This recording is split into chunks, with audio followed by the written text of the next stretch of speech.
ഒരു മലയാളി ക്രിക്കറ്റ് പ്രേമി എന്ന നിലയിൽ ഇത്രയും സാറ്റിസ്ഫാക്ഷൻ തോന്നുന്ന ഒരു മൊമെന്റ്, ഒരു മോർണിംഗ് ഇതുവരെ ഉണ്ടായിട്ടില്ല. കാരണം നമ്മുടെ ചേട്ടൻ, നമ്മുടെ ചെക്കൻ കപ്പടിച്ച് അത്രയും ബഹുമാനവും സ്നേഹവും ഒക്കെ ഉണ്ട് സഞ്ജുവിനോട്. ഇന്ന് രാവിലെ എഴുന്നേറ്റപ്പോൾ ആദ്യം ഞങ്ങളുടെ ഗൗതം ഗംഭീർ, നമ്മുടെ ഹെഡ് കോച്ച് പറയുന്നതാണ്, he will be the Sanju Samson for team India. Sanju സാംസണ് വേറൊരു പകരക്കാരൻ ഉണ്ടാവില്ല എന്നുള്ളത്.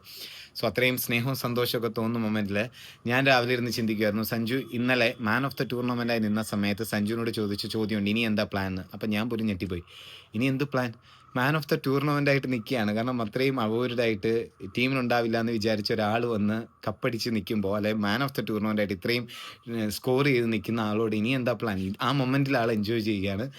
സഞ്ജുവിൻ്റെ ഇന്നലത്തെ മാൻ ഓഫ് ദ ടൂർണമെന്റ് ആ പൊസിഷനിലേക്ക് എത്തിയെടുത്ത് കുഞ്ഞ് സഞ്ജുവിനെ ഹെൽപ്പ് ചെയ്ത് ഒരുപാട് പേരുണ്ട്. സഞ്ജുവിൻ്റെ അച്ഛൻ സാംസന്റെ ഇൻ്റർവ്യൂസ് നമ്മൾ കാണാറുണ്ട്. ആളുടെ ക്രിക്കറ്റിനോടുള്ള പാഷൻ, മകന് വേണ്ടി അത്രയും ഇമോഷണൽ വെൽബീയിങ്ങിന് വേണ്ടി അത്രയും കൂടെ നിന്ന ആൾ. സഞ്ജുവിൻ്റെ അമ്മ, സഞ്ജുവിൻ്റെ ചേട്ടൻ സാലി സാംസൺ, കഴിഞ്ഞ തവണ ആൾ വന്നിട്ട് കൊച്ചി ബ്ലൂ ടൈഗേഴ്സിനെ നയിക്കുമ്പോൾ ഒക്കെ നമുക്കറിയാം ആ കുടുംബത്തിന് ക്രിക്കറ്റിനോട് എന്തോരം പാഷനേറ്റ് ആയ ആൾക്കാരായിരിക്കും അല്ലെ. സഞ്ജുവിൻ്റെ വൈഫ്, സഞ്ജുവിൻ്റെ കൂട്ടുകാർ. സഞ്ജു ഇന്നലെ പറയുന്നുണ്ടായിരുന്നു, സച്ചിൻ ടെണ്ടുൽക്കർ ദ ലെജൻഡ്, പുള്ളിയാണ് ഈ ദിവസങ്ങളൊക്കെ സഞ്ജുവിനെ ഹെൽപ്പ് ചെയ്യുന്നത്.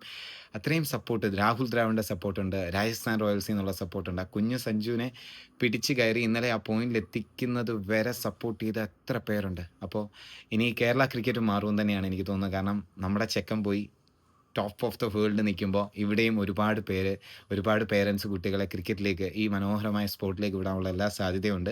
അതിനെ ജെന്യൂനായിട്ട് എല്ലാവരും ടേക്ക് കെയർ ചെയ്തിട്ട് ഈ മനോഹരമായ സ്പോർട്ടിലേക്ക് വരികയും അത് എൻജോയ് ചെയ്യാനും എല്ലാവർക്കും പറ്റട്ടെ. So hats off to everybody.